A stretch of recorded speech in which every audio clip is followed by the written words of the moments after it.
Bueno, Bolivia siempre tuvo pretensiones de tomar esto porque tenemos que tener en cuenta que geopolíticamente los límites de nuestros países en América no estaban bien determinados, ¿verdad? Entonces, este gran Chaco que componían toda esta zona de Latinoamérica, desde Brasil, Bolivia, parte de Argentina, Paraguay, parte inclusive de Uruguay, componían estos países y cada uno trataba de mantenerlo como suyo sin determinar límites.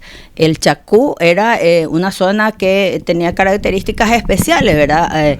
El Chaco Boreal, como nosotros lo llamamos, era la parte norte y que era justamente donde nosotros estábamos teniendo la atención especial de nuestra ubicación.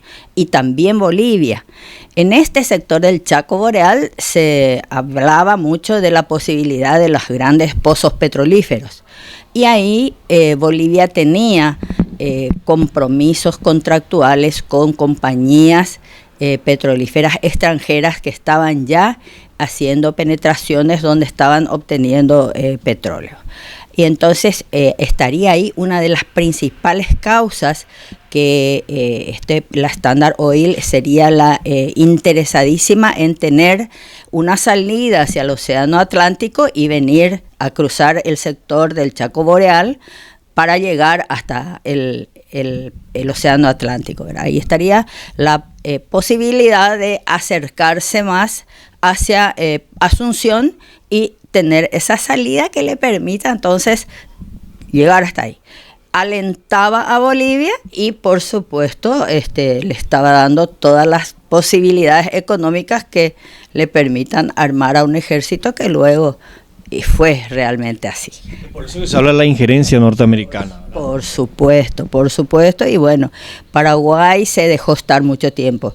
Teniendo en cuenta, siempre decimos, juzguemos a la historia en el momento en que estaban viviendo. Paraguay estaba saliendo muy duramente de aquella otra guerra, con muchos problemas altibajos económicos y políticos, y la preparación que tenía no era la mejor, no era la óptima, el momento no era el mejor. Por eso el reclamo que estaba haciendo la ciudadanía, que el gobierno reaccione ante esta invasión que estaba ya a pasos de Asunción, hacía que todo el mundo esté en un estado de efervescencia social.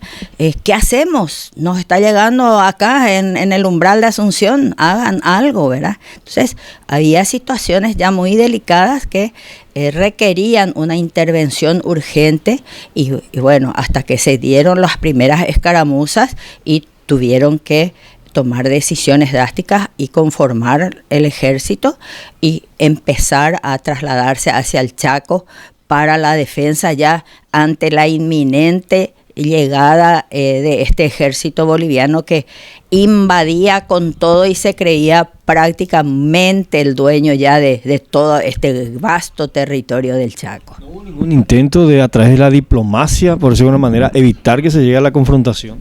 Hubo muchos intentos, realmente hubo muchos intentos, pero nosotros no somos gente de hablar mucho. Los paraguayos somos más gente de acción.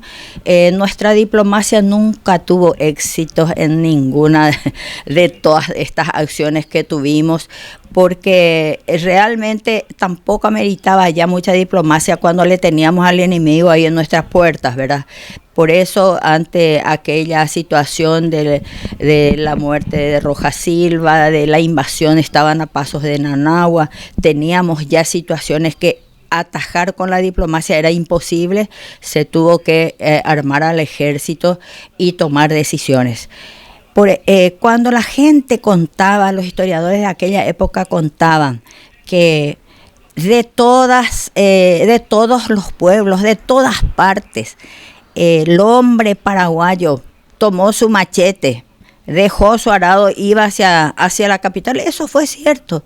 ¿Cómo se armó este ejército paraguayo? Este ejército no estaba formado, no tenía un ejército. No tenía una instrucción militar el hombre paraguayo.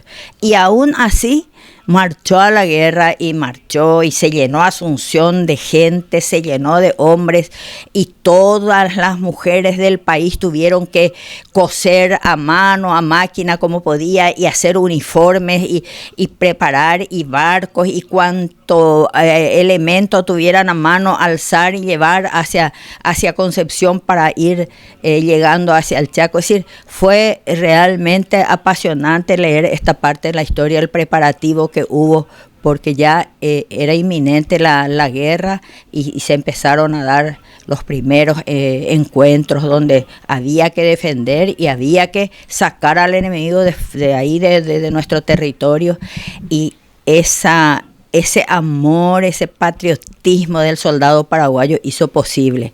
Dice un historiador, Bray, que el Paraguay tuvo el coraje, la fuerza, el entusiasmo de pasear al ejército boliviano por todo el Chaco Boreal.